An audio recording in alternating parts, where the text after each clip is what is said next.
नमस्कार मेरे प्रिय साथियों मित्रों। आज साथियों 18 जनवरी है। आज के कुछ महत्वपूर्ण खबर देखेंगे जो प्रतियोगी छात्र छात्राओं को उपयोगी होगा। साथियों आइए पहला खबर है साथियों एसएससी सीजीएल से जुड़ा खबर है जो पेपर लीक के मामले में सीआईटी को मिले कई सबूत मिले हैं। साथियों जो अभ्यर्थियों ने सीआईटी को दिया साक्ष्य परीक्षा से पहले रात में ही मिल गए थे उत्तर। जेएसएससी की सीजीएल परीक्षा के लिए पेपर लीक के मामले में सीआईटी की एसआईटी को कई साक्ष्य मिल गए हैं, जिसमें अभ्यर्थियों ने 22 दिसंबर को पहली पारी में सामान्य ज्ञान के जो पेपर हुए थे पेपर 3 की परीक्षा में पूछे गए सवालों के जवाब का वीडियो फोटो एसआईटी को उपलब्ध कराया गया है, जिसमें दावा किया गया अभ्यर्थियों को 21 सितंबर की रात मतलब 11 बजे ही लगभग मोबाइल पर सवालों के जवाब मिल गए थे। अगले दिन परीक्षा के बाद प्रश्न पत्र से मिलान किया गया था तो अधिकतर प्रश्न पत्र वही थे। अभ्यर्थियों ने पाँच मोबाइल फोन पर भी एसआईटी को साक्ष्य के रूप में सौंपा है। इस साक्ष्य के संबंधों में एसआईटी ने अभ्यर्थियों से पूछताछ की। इसकी फॉरेंसिक जाँच भी कराई जा रही है।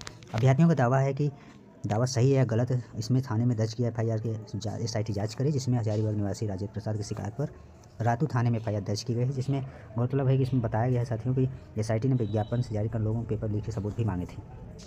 इससे संबंधित साथियों यहाँ साक्ष्य दिए गए हैं विद्यार्थियों द्वारा साथियों जो पेपर लीक के जो है पुख्ता सबूत सिद्ध करते हैं साथियों। इससे संबंधित है साथियों 3 परीक्षा केंद्रों के साक्ष्य के वीडियो फोटो दिए गए हैं साथियों, जिसके बारे में इतना डिटेल दिया गया है साथियों। ये रहा साथियों एसएससी सीजीएल जेएसएससी से संबंधित खबर। नेक्स्ट खबर देखेंगे चौथे चरण 80,000 शिक्षक आएंगे साथियों। आप लोगों को ये गुड न्यूज़ है साथियों। बीपीएससी टीआरई 4 में साथियों 80,000 से अधिक आप लोगों को वैकेंसी देखने को मिल सकता है, जिसमें साथियों वहाँ की बिहार के साथियों उप मुख्यमंत्री सम्राट चौधरी ने कहा है कि बिहार में जल्द ही चौथे चरण जो 4th चरण के साथियों शिक्षक भर्ती है उसमें 80,000 से अधिक शिक्षक की बहाली होने की पॉसिबिलिटी है। राज्य सरकार की ओर से इस बाबत आवश्यक प्रक्रिया शुरू कर दी गई है। मुख्यमंत्री ने कहा है, सोशल मीडिया एक्स पर भी जानकारी इसके साझा किया है। उन्होंने ये भी कहा कि बिहार में फिर से 80,000 शिक्षकों की बहाली होगी। युवा मन लगाकर पढ़ाई करें। एनडीए सरकार भरपूर बहाली करा रही है। शिक्षक भर्ती की नई सौगात एनडीए सरकार ला रही है। टीआरई 4 में 80,000 शिक्षकों की बहाली। टीआरई 3 में खाली रह गए 21,000 से अधिक पदों की भी टीआरई 4 में भी शामिल कर लिया गया है। इसमें मुख्यमंत्री ने आगे कहा कि सभी स्कूलों में पर्याप्त शिक्षक उपलब्ध कराने का भी दावा कर चुकी है। इस दिशा में आवश्यक कार्रवाई भी की जा रही है। सरकार की योजना है कि राज्य के 75,000 स्कूलों में 7 लाख से अधिक शिक्षक बहाल किए जाएं। संबंधित विभाग की ओर से इस दिशा में कार्रवाई शुरू कर दी गई है। आने वाले दिनों में इसके सकारात्मक आप लोगों को परिणाम देखने को मिलेगा। इन्होंने ऐसा कहा। एनडीए सरकार जो कहती है वो कहती है, उन्होंने अपनी तारीफ किया है साथियों। ये रहा साथियों बीपीएससी टीआरई 3 संबंधी आप लोगों को वैकेंसी बहुत अच्छी खासी वैकेंसी देखने को मिल सकती है। इससे जुड़े जितने भी विद्यार्थी हैं अच्छे से प्रिपरेशन करने में लग जाए। और आप लोगों को यह स्टेट भी पॉसिबिलिटी है, ये वैकेंसी बड़ी वैकेंसी कराने से पहले साथियों ये स्टेट भी कराए बिहार सरकार, क्योंकि इससे संबंधित हाई कोर्ट में विद्यार्थियों ने याचिका दायर किया है साथियों। ये रहा साथियों बीपीएससी टीआरई 4 से संबंधित खबर। नेक्स्ट खबर देखेंगे केंद्रों की संख्या से परीक्षाओं का प्रारूप और कैलेंडर होगा तय साथियों। ये साथियों उत्तर प्रदेश लोक सेवा आयोग से संबंधित खबर। लोक सेवा आयोग की ओर से आयोजित होने वाली प्रारंभिक परीक्षा का जो प्रारूप और परीक्षा कैलेंडर केंद्रों की संख्या के आधार पर ही तय होगी। यही वजह है कि आयोग ने प्रदेश के सभी जिला अधिकारियों से केंद्रों की संख्या की जानकारी भी मांगी है। साथ ही केंद्र निर्धारण के लिए सहमति प्रपत्र का भी प्रारूप जारी किया है। केंद्र सहमति के बाद यह स्पष्ट होगा कि आयोग को भविष्य में प्रारंभिक परीक्षाएं आयोजित कराने के लिए अधिकतम कितने केंद्र मिल सकते हैं। जून 2024 में साथियों इसके गाइडलाइन केंद्र की प्रक्रिया इतनी सख्त थी कि पीसीएस और आर प्रारंभिक परीक्षा एक दिन में कराने के लिए पर्याप्त केंद्र नहीं मिल रहे थे। बाद में नियम को शिथिल किया गया और कोषागार से अधिकतम 10 किलोमीटर की जो दूरी साथियों अनिवार्यता था उसे हटाकर 25 किलोमीटर दूरी कर दिया गया। आप लोगों साथियों हम बताना चाहेंगे जो 25 किलोमीटर की दूरी तय करने के तात्पर्य साथियों या तो आप लोग स्टेशन से या बस स्टैंड से ही तय करते हैं साथियों। ये रहा साथियों उत्तर प्रदेश लोक सेवा आयोग से संबंधित खबर। आप लोगों को उत्तर प्रदेश का आर एक दिन में ही एग्जाम कराने के में जुटा है साथियों उत्तर प्रदेश लोक सेवा आयोग। इससे संबंधित आप लोगों को बहुत जल्द से जल्द कैलेंडर देखने को मिल सकता है। नेक्स्ट खबर देखेंगे साथियों। ये खबर है साथियों शिक्षकों के हजारों पद रिक्त है साथियों, नई भर्तियों का पता नहीं साथियों। ये अपने उत्तर प्रदेश का हाल है प्यारे साथियों। प्रतियोगी छात्र छात्राएं शिक्षक भर्ती की मांग को लेकर प्रयागराज से लेकर लखनऊ तक धरना प्रदर्शन कर रहे हैं। उत्तर प्रदेश शिक्षा सेवा चयन आयोग जो है सोया हुआ है साथियों। पत्र लिखकर वो विभागीय प्रमुखों को भी बैठक बुलाकर ई अधियाचन भी मांग चुका है।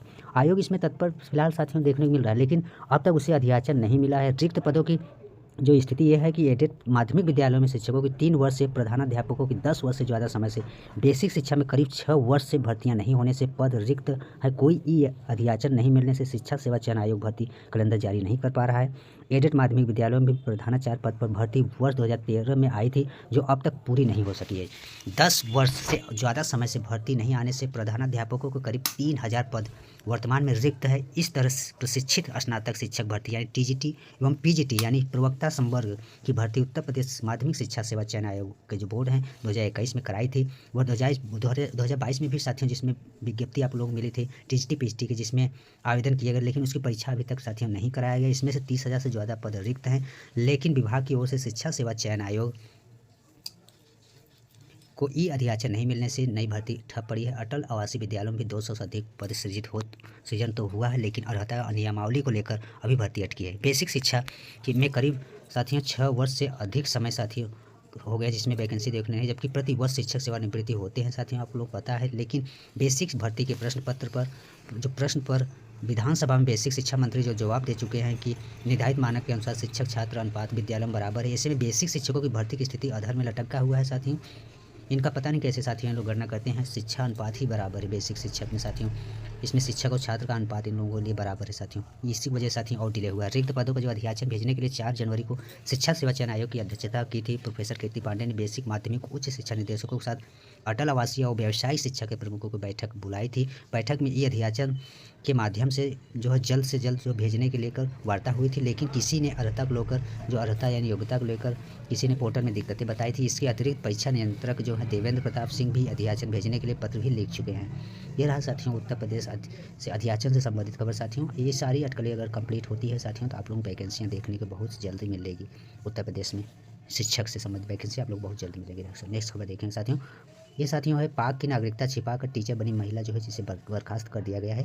ये पाकिस्तान में नागरिकता छुपाकर फर्जी निवास प्रमाण पत्र के आधार पर टीचर बनी थी और सुमाइला खान उर्फ बुरकाना को बीएसए ने बर्खास्त कर दिया है। बर्खास्त शिक्षिका के खिलाफ फतेहगंज यानी पश्चिमी थाना में रिपोर्ट दर्ज किया गया है, जो सर 2015 से फतेहगंज पश्चिमी के प्राइमरी स्कूल में मधुगंज में भी तैनात थी। हिंदुस्तान ने इस प्रकार का खुलासा किया है जिसमें साथियों उनको बर्खास्त कर दिया गया। अच्छी कार्रवाई है साथियों। इस तरह से शिक्षकों को नहीं करना चाहिए। टेट के फर्जी प्रमाण पत्र पर नौकरी पाई थी इन्होंने।